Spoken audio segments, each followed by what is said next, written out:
Hey everybody, I don't know if anyone's actually watching at the moment, just setting the pieces up for if anyone joins in over here. Want to be ready to go. Alright, it's telling me we are live, so that's pretty exciting. No one's in here yet, so I'll just kind of talk to myself a little bit. I literally went straight from shooting my Age of Ultron review, which should drop tomorrow at 6 a.m. Texas time. I'll just call it Texas time. So a little bit tired. My throat's been messing with me a little bit, so that's been fun. So I don't know what'll happen. Normally when I've been talking for a while, my nose starts to itch. So I'm starting this one up after shooting 40 minutes with a video. So I'll be itching my nose right out of the gate on this one. So that's pretty exciting. So at the moment, still all by myself in here. That's okay. That's okay. I don't mind being by myself. Talking to myself. Thinking to myself. Oh! Someone just joined in. Probably should stop. Yeah, anyway. So, we're over halfway through my series doing the... going through the Avengers movies, which is kind of crazy to me. It really does feel like I just started on all of this, and then here we are already halfway through the movies and almost to phase 3. Video quality is looking insane to me at the moment from my pretend feed. B-Wise chimed in. Hi, B-Wise. Hello. Thank you for joining us. It's just me. So joining me. If you have any questions, go ahead and start asking away. Otherwise, I'll just start rambling to myself. So I've been trying to watch Jessica Jones Season 2 over the weekend. It's just tough because it's so adult, so I can't watch it with my kids around like at all. Because you never know when that show's we'll have two people go to a stall in a bathroom and get very adult very fast. So on that end, I've been trying to watch it. I think I'm about halfway through the season, and it wasn't a first half of a season that was so compelling that made me want to rush to continue watching the second half of the season, but it's not awful either. So anyway, that's where we're at. B-Wise asks, will you ever do a Funko Pop collection? Will I ever do a Funko Pop collection? I don't think I'll ever go all in. I don't think that's one that I would go all in on. But I like them. I've thought about getting more kind of things like that. And especially, I kind of give you some behind the scenes on some stuff kind of going on with the channel. We're with a new child on the way, with where kind of my channel's heading, with my wife's job. We're strongly considering to build a new office space in a big open space over there. Our house has kind of two different open. Oh, hi Cody Leach. Thank you for joining in. Greetings, Uncle Sean. Unky Sean. Unky Sean has just such a long history when it comes to me. I used to actually. It was a joke with me and my students that had this whole backstory. Don't call me Unky Sean. And so, of course, if you tell a teenager not to call you Unky Sean, they're going to call you Unky Sean. And then it turned into all sorts of hilarious / horrible jokes. But so we got two living spaces, one downstairs and one upstairs, and we don't really use the upstairs one anymore. It's kind of turned into just where we store too much junk. So what I'm looking to do is build that out into a better office for my wife and I, as well as a better shooting space. So to your question, when I do that, I want to make kind of my ideal setup. That I just want it to be like do lots of research on what I want my space to look like. Not my MySpace page, because I haven't checked that out in a while, but my shooting space. So this was kind of almost reactionary that we ended up with this. These were shelves that were down in our bedroom, and my wife was like, hey, do you want these? And I looked at it and I went, that could work well. I'll put my Blu-rays on there. And then we started doing that, and she's like, what if I put like lights behind it? I was like, that's perfect. But I've never figured out, especially with the angles, what to put on top. So there's just kind of empty space right here. So once I move in the direction of having a proper setup that's made the way I want it to be with proper shelves and everything, I probably will start moving towards having Funko Pop dolls, toys up there. I mean, I even have some of these. He doesn't like to stand up. But I've got all sorts of things nearby that I think could work well. Here we go. And maybe my best one, a 35-year-old Darth Vader light-up light thingy. So I have thoughts for it, that what I might do in the future and what could be really cool. But as of the moment, I don't know, just because I don't have something to do with them at this moment, but it perhaps in the future.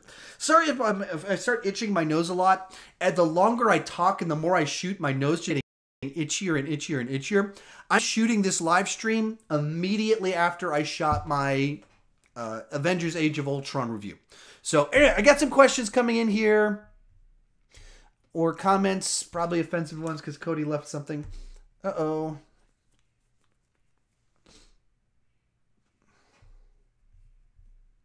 Lost me for a second. I think I'm back. Oh. I'm not quite sure. My stuff is telling me that it's losing me a little bit. Try and close a few things down to maybe get my computer to work better. Computers can be frustrating things. So, all right, what do we got in here? Be wise. When you said shooting, the first thing that came to mind was shooting with guns. Yeah, I'm in Texas, and so guns they're just as prevalent here as the stereotypes. They really are. During dove season in August, I live in a normal suburb kind of place. I just hear gunshots every morning and every day when I get home from school because people are dove hunting in their backyards. Not in my neighborhood, but there's like farmhouses just a mile that way. So you just hear gunshots. I know at my church, 20, 30 people have concealed carry license, so they just have a gun on them on Sundays when we do men's retreats. We go out and shoot guns. So the idea that we would just talk about shooting is, not pretty likely. Cody Leach follows that up with, oh God, gun violence. This channel gets D- automatically. Horrible timing with the state of society. The entire state of Texas is out of touch with the state of society. Yeah, it's kind of. Yeah, shooting, and I'll change my words so I don't offend Cody. I know he can be sensitive about things like that. Was pretty bothered by the content of the movie Death Wish. He actually loved Death Wish. All right, we got some other Rich Reviews just joined in. Rich Review says, talking to you is the highlight of my week. Oh, thank you so much. I wish that I had a better, if my wife could kind of help me run the chat board a little bit, and if I didn't have the technical issues, I would probably want to do more of these. They seem to be the most successful thing on my Patreon page that people like to engage with these. So I if anything, I want to add more live streams and maybe look into ways to do, I can throw this in here. One of the perks I'm looking to add, or people already signed up, is do more, maybe scheduling some one-on-one Google Hangout chats with some of you guys or something like that. Just trying to think of ways to add some of that, get to know you guys a little bit better. I can't do that with my main channel because there's too many people, but on this space I can, and I really do just want to talk about movies with people. BY says, I saw a guy with a gun in McDonald's yesterday. Literally in Texas, you will always find a guy with a gun. It's just assumed everywhere you go that people have guns. It's open carry is legal in Texas now. So we're going back to the Old West, which I think is fun, but I don't know if it's wise, but it sure is a lot of fun. Rich Review says, saw Thoroughbreds this weekend. We'll have a review up this weekend. Thought it was a weird movie. And then Cody asks, have you watched the A-Team yet? And everything's cutting out again. Am I back? Sorry if maybe I'm fluid right now. The video I'm watching of my stream and everything is choppy, which is frustrating. All right, I'll just start talking as if maybe things are better. So Thoroughbreds is a movie I saw 6 months ago at Fantastic Fest. I really liked it, and it aged really well in my mind. When I first watched it, I was like, I liked that. I didn't love it. And I think what I said about it is this is the type of movie that I want to talk to people about. I want to introduce it to, like, back in the day, it was Donnie Darko was a movie that was just so weird and quirky that I wanted to talk to people about it. Like, oh, you should check out this weird, quirky movie about time travel, maybe, and evil rabbit things, and it's got this guy named Jake Gyllenhaal. But they're not similar at all as movies, but it had that kind of vibe and this weird type of movie that you want to get other people to check out because it just has such a neat little unique style to it. So I really enjoyed it. I need to watch it again. Watch it with my wife. I think she might enjoy it and she might hate it. I don't know. That's half the fun of it, was when you don't know if people will love it or not. So then Cody Leach asks, have you rewatched the A-Team yet? I have not. Cody, you are well aware of this. I think all you guys have been around my Patreon enough to know that I'm better at having ideas than following through on the proposed timelines. I haven't. There's been a lot of different kind of factors with my wife being pregnant. She was out of town this past week for a work trip, and so then I was single dad for a couple of days, and that made it tricky to kind of watch some of the movies. And then, as you guys also know, my channel's kind of growing, and I'm having to rethink a lot of things, and the strategies I used and the way I thought about what I posted are not the same as they were even 3 weeks ago. And so there's just a lot of things going on that's making me rethink, and I'm having to step back. All right, let me think about how I'm doing this to best be a good steward of the opportunity that's been put in front of me. So I've almost watched it a couple of times, but there were just enough movies I was trying to watch at the time that it didn't end up happening. But my wife and I have it on our list to watch it, and every time I go to Best Buy, I'm trying to see if they have it on Blu-ray so I can buy it to watch it and talk about it. So it's very much on my mind. It just hasn't quite happened yet. Same with Rich Reviews, Saturday Night Fever. That one's on my mind to review it one of these weeks when the timing is right. All right, now it's telling me locked up. Okay, locked up for a little bit there.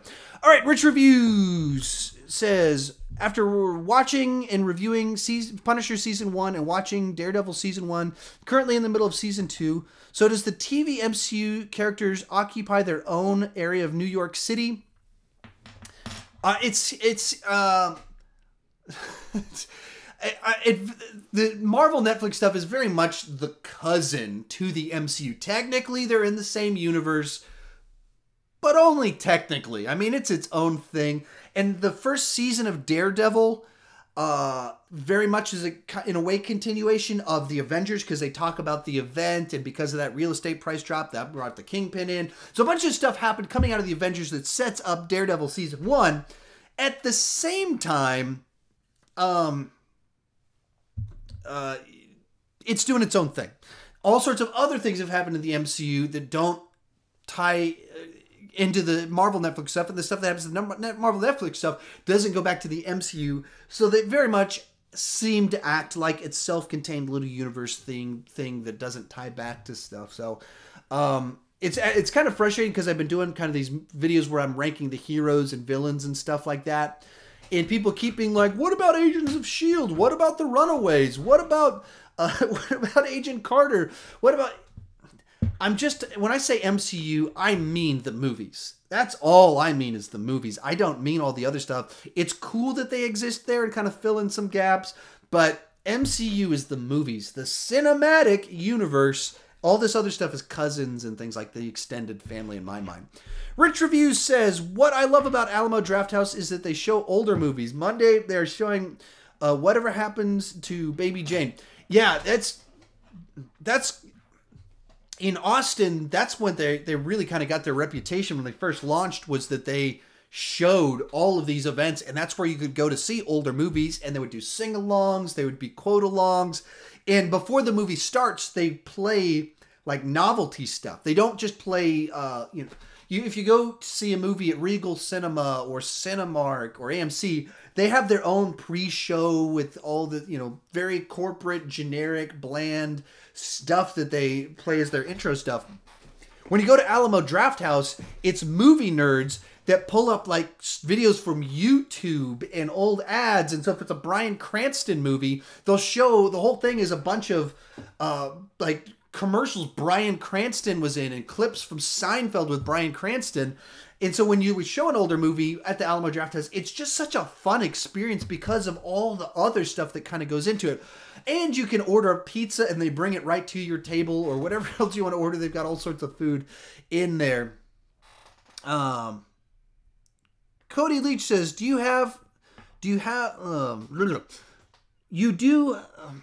me, I can't even read today. You do have to explain the timeline on videos to me, man. I still have the Patreon request from last year. Okay, the reason I couldn't read is because you had words backwards in there. Yeah, it's my timelines are always wacky. Back it a little bit. Rich Review said, how would you pitch an Oregon Trail movie? Oh my goodness, an Oregon Trail movie, like the most depressing movie of all time. Because central to any good game of Oregon Trail is that half your family dies as you go through the game.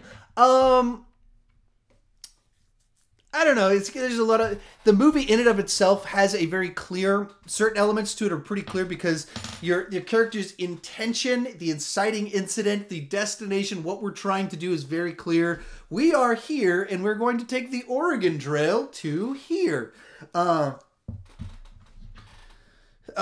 it makes it pretty clear what the objective is, and likewise, all the death and everything that happens in the game are your obstacles along the way. But how do you make it into a movie that's actually fun and not a generic drama? That's the tricky part.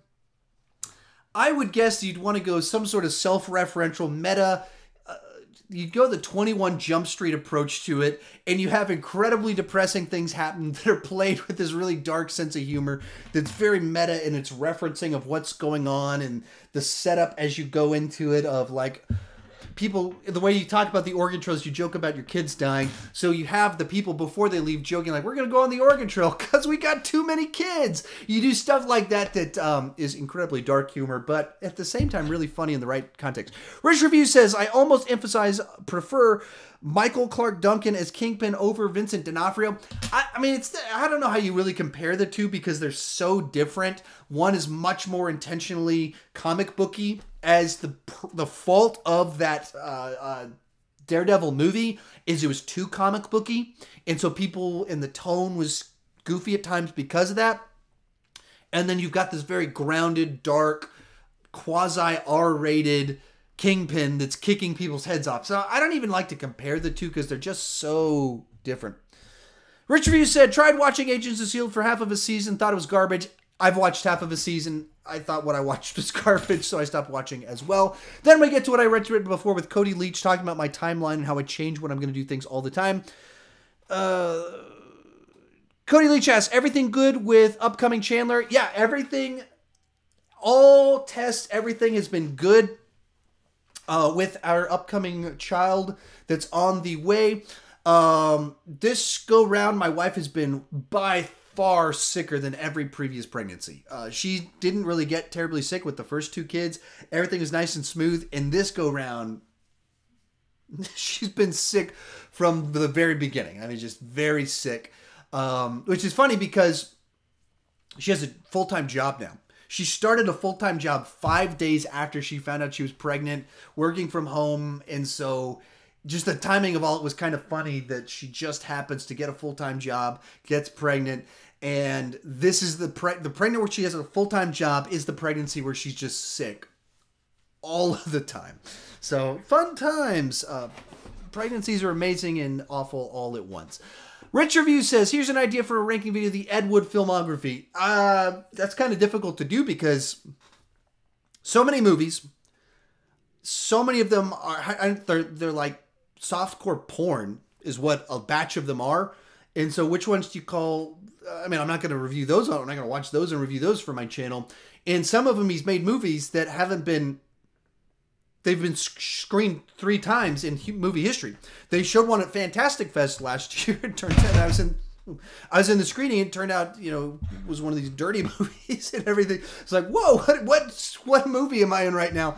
But so there's movies you just can't even watch them. So I don't even know how you would, even with that, I don't even know how you rank the Ed Wood movies because they're all infamously his bizarro, terrible movies. So that would be a tough one to do. So maybe there's some way to talk about his iconic movies, but there'd be no way I'd be able to watch or would want to watch or could, you know, cover softcore, you know, booby movies for my channel. Rich Review says, heard you reading a lot of books this year. For many years, read 2 to 3 books a month. Yeah, for me, I just go through these phases where sometimes I'm really into books and sometimes I'm not. And ever since I started this channel, I haven't really gone through books. Even though with my job, I'm in a car, so I can go through audiobooks pretty easily, have some downtime so I could bring a book with me. I just hadn't. And then with this year, I just went, my channel's growing. It looks like there's a future with this YouTube thing. Maybe this will become a full-time career thing in 2019, or there's a lot of potential in that.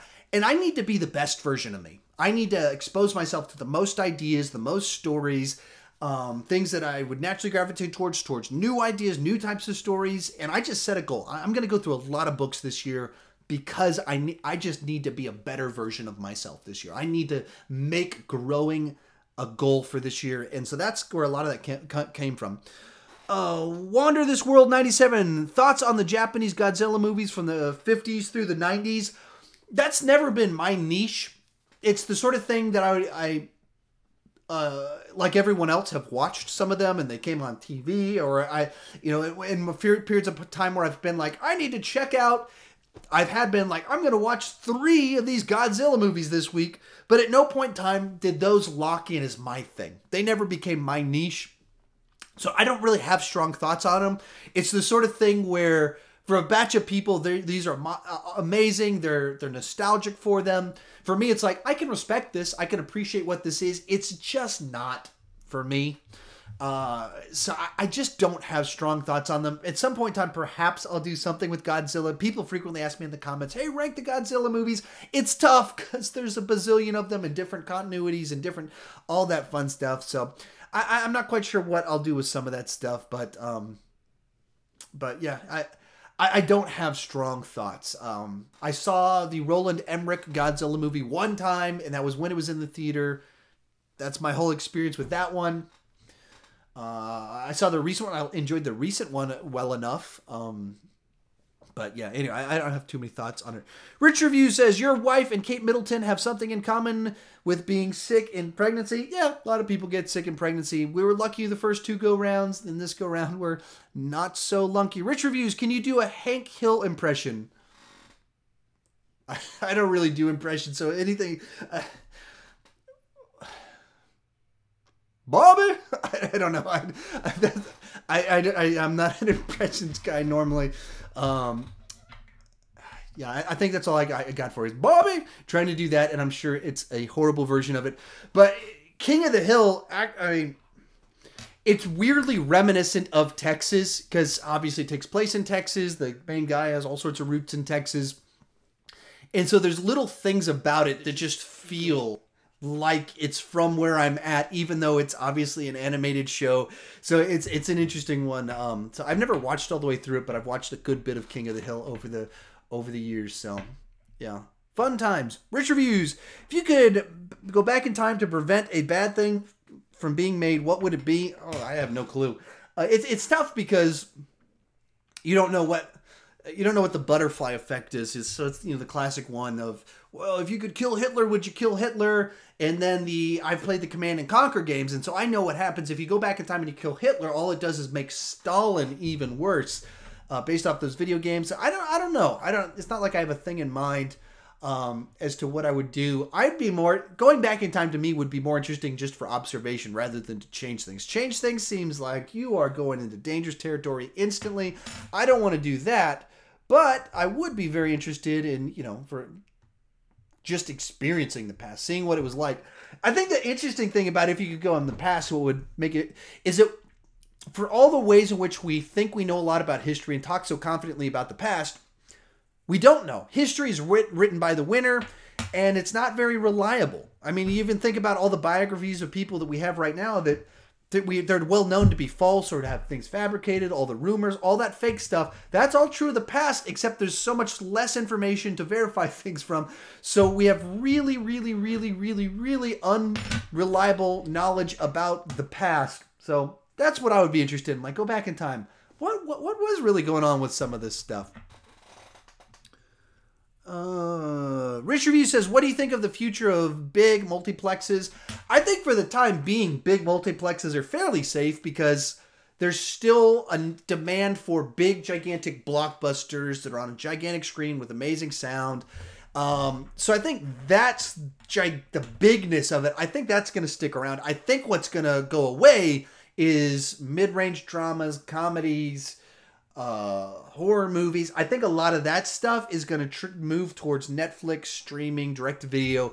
That's where they're it's much cheaper to release a movie to Netflix. You can make the movie for $5 million. You put it on Netflix and people will watch it because it's on Netflix. You put a star in it so they say, oh, Adam Devine's in this movie with Alexandra Daddario. I'm going to check that out.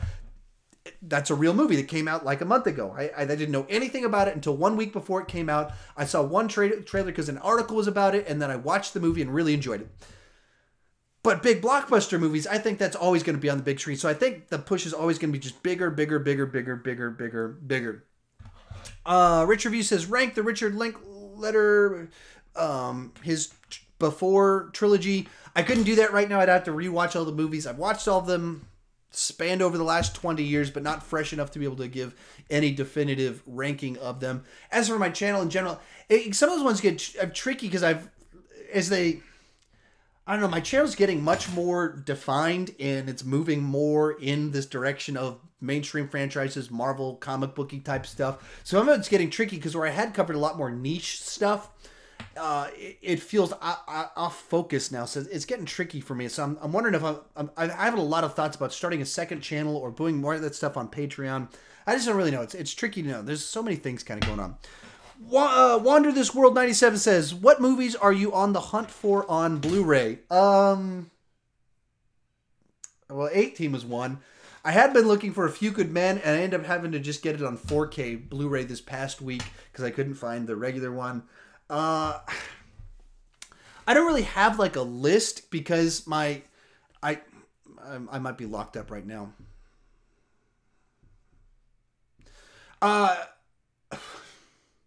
I don't have a list of Blu-rays I'm trying to hunt down, and a lot of that is because my movie going and watching moves so fast. Like, it just moves so fast that I don't have things that I can care about long-term enough. I'm watching myself as every time that it locks up on me, it's delayed for when I film. And so if I do weird stuff and I just sit here like this, it's because on camera it's locked up. But that's the past locked up, not the present. So I do silly things like that. So I don't have that list because I'm always thinking about the future, trying to watch things. And sometimes if I can't find it in time, I just rent it off Vudu or any number of other things, or I drop a project. So I don't really have definitive ones that... And I also, I didn't buy any Blu-rays in 2016 or 2017, really, like at all, because I wasn't making enough money and just financially it wasn't wise to buy Blu-rays. And so it's even kind of changed in the way I think about some of this stuff of buying buying movies again has changed. And so I haven't thought about it much as a collector up until very much the last month or so as I started doing the Blu-ray hauls and stuff like that. So I don't have really a list of ones I'm trying to hunt down specifically. Like, I'm looking to buy all of the Mad Max movies, but I'm not trying to hunt them down. I'm just trying to find them at a good price. And so I picked up the first one. Fury Road's always a good price, and I need to just buy it one of these days, but they always have Thunderdome cheap. But I haven't found Road Warrior. So Road Warrior, maybe that's my answer. That's my long answer to your question. Rich Review says, do you plan on watching the revival of Roseanne? I doubt it. These revivals, most of them just don't seem like good ideas to me because they're just... Comedy is so timely, and a lot of these shows just so specific to a phase of time that when they come back 20 years later, going from a show about a middle-class family raising their teenage kids to a show about people that are 70 years old whose kids are grown up, I just don't know what they're going for with some of this stuff. I don't know what the specific appeal is supposed to be, especially with the direction that they went with the last season of Roseanne and it's all just a dream and there's a heart attack. It's such a weird one to bring back to me. Next thoughts on Charmed reboot. I never watched Charmed, so I don't have thoughts on the show in and of itself. I don't even know what the hook is. I mean, the hook back in the day was, hey, look, the girl from Scream as well as Alyssa Milano. That's cool. But, I mean, I never watched the show, so I don't have no strong opinions on bringing that one back. Would I rather see a revival of Mad About You or Murphy Brown? Neither. All the revivals for shows like that just seem so weird to me. I get it with like sci-fi adventure type shows where you can go on more Star Trek adventures or the portal can be reopened or something like that. But with sitcoms and when people are like, wouldn't you love a Friends revival? Wouldn't you love a Seinfeld revival? I don't want to see Jerry Seinfeld and Kramer in their 60s. Like, I don't want to see Rachel and Ross as bitter, frustrated parents of a teenager. Like, I just don't. That's not what the show is about. But that's what their current phase of life would be about. It just makes all that stuff very weird. Richard Reed says, "Are you planning on watching the new season of Bosch?" Yeah, I watch them through Bosch. So it's one of those shows that I have in the background that I just kind of enjoy when they come out. So yeah, I've been watching through Bosch. So I'm definitely planning to watch the next one.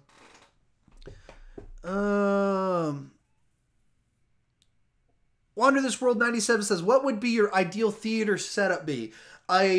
So sorry if you guys didn't catch this at the beginning. I filmed my Age of Ultron review right before I started this live stream, and anytime I talk for a while, my nose starts itching. So as soon as this video started, my nose was already itching. And so between filming that video and being 30 minutes into this, I've been talking for over an hour now. So my nose is just going nuts on me. So what would be my ideal setup for a home theater? It would be a closed off room with a projector. Is what I would want. Surround sound, even kind of tiered a little bit, to where there's a little bit of a lip on the back row, so it's up 6 inches or so with a couch on it, and then a couch on the front section.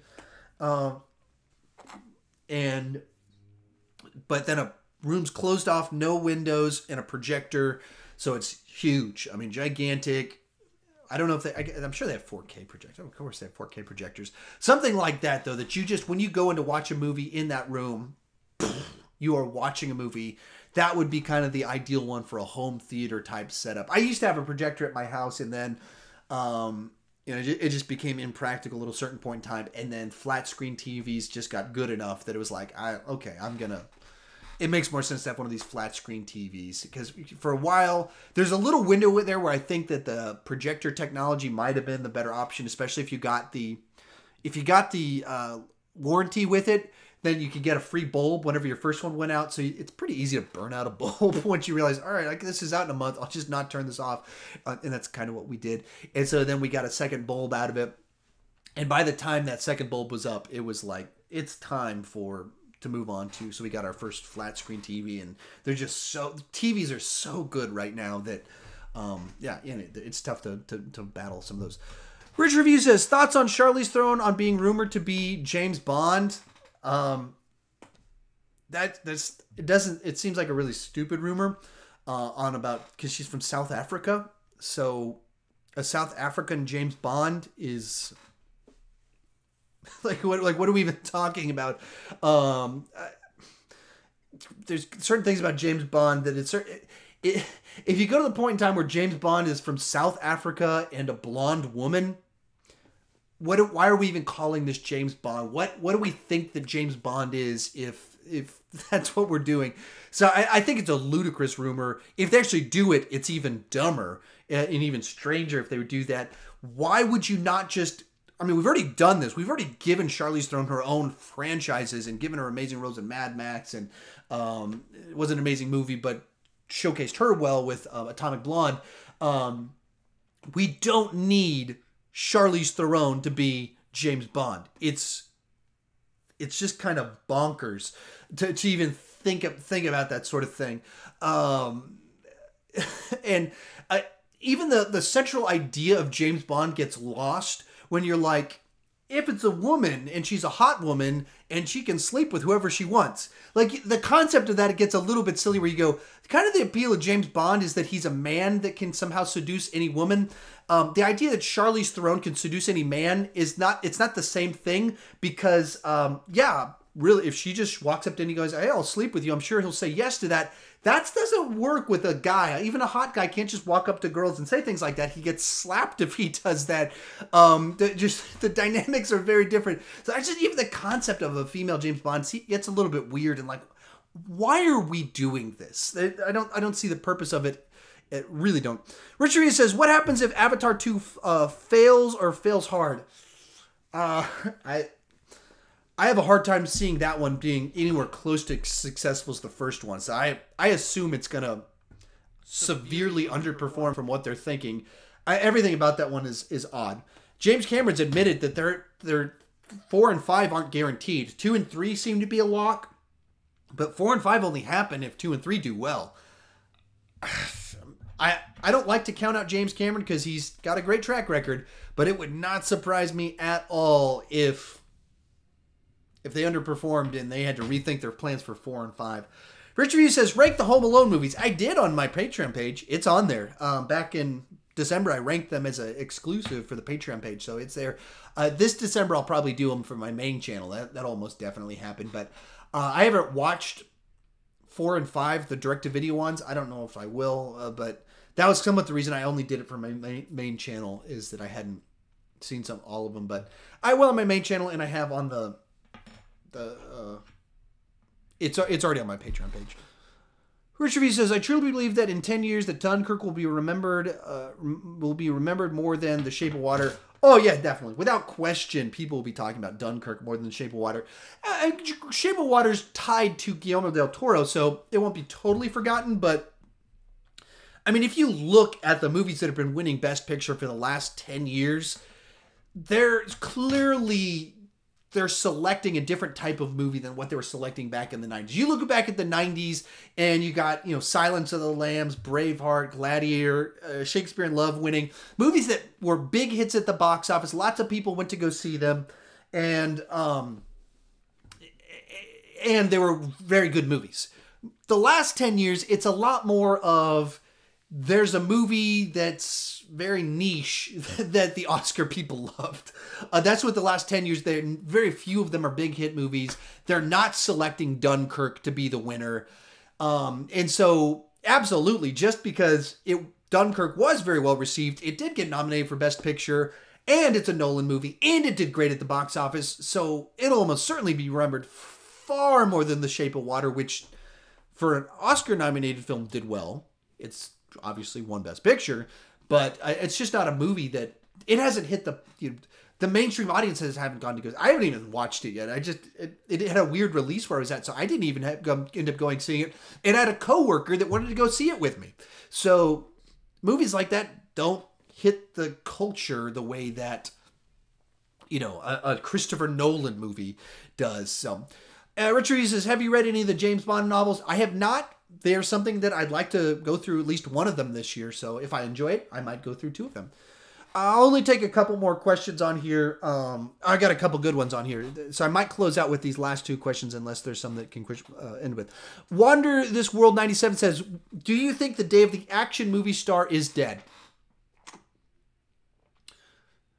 I mean, not forever. I think right now the action movie star is dead because the action genre is dead.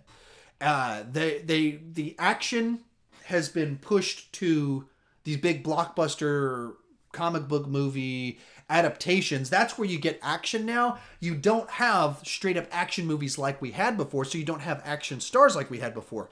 You've got Scott Adkins doing all this stuff for Redbox. And you can still have Bruce Willis doing stuff for Redbox, or start doing action movies for Redbox. But you don't have the guys that we had before.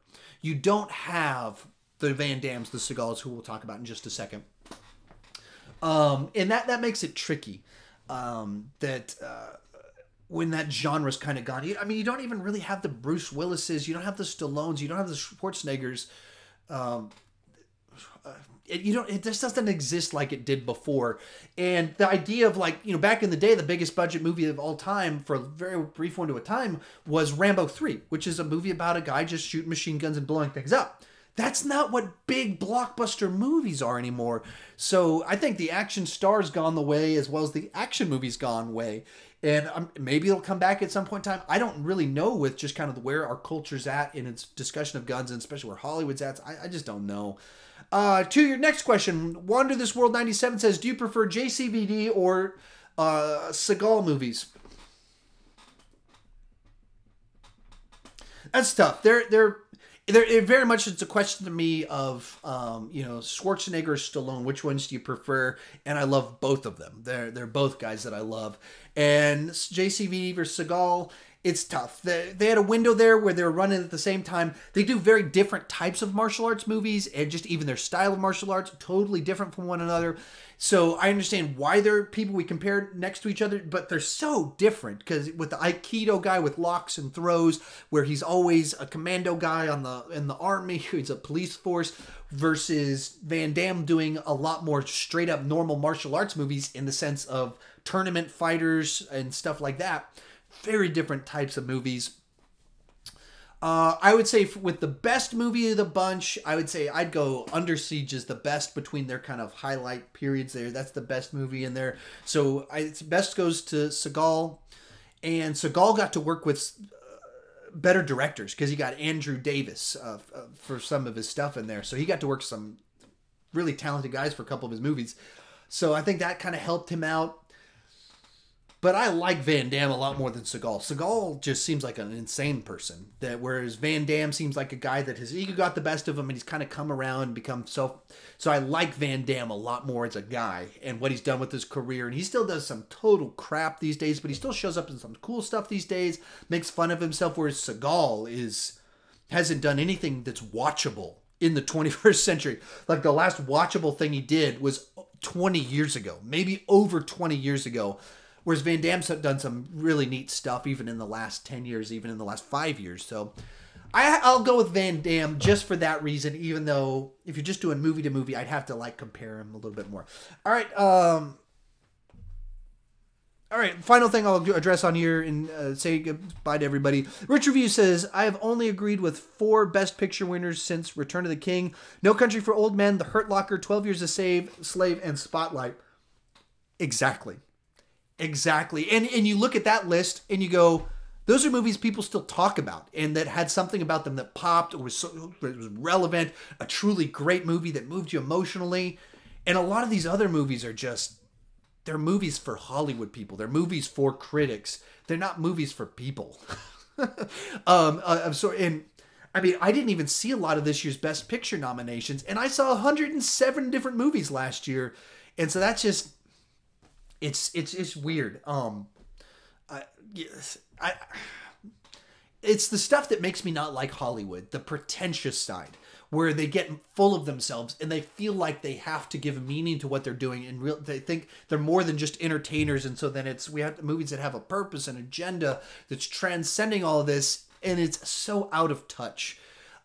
It's okay to just make entertainment. It's okay to be a person like me that talks about entertainment. That's okay. You don't have to try and make yourself more important, but it's hard to, make as much money as they do and make all the claims that Hollywood drives me nuts sometimes. They really bug me.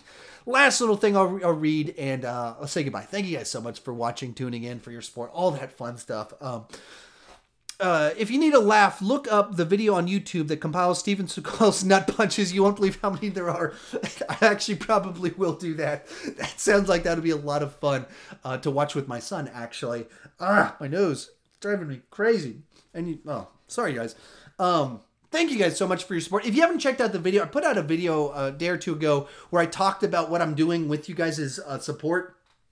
And just it's kind of some behind the scenes stuff of what I'm doing to try and kind of grow as a YouTuber, grow as a thinker, movie critic, to think better. And just so you guys know, I'm doing stuff with your money that's irrelevant. When I say, help support the channel, I mean that. I invest that money back into the channel, into myself, so that I can do a better job and create better content. Thank you guys so much for watching. Hopefully I'll be back next week without an itchy nose. Nose is driving me crazy. Anyway, I've started mumbling and just jabbering to myself. Thank you. Bye-bye.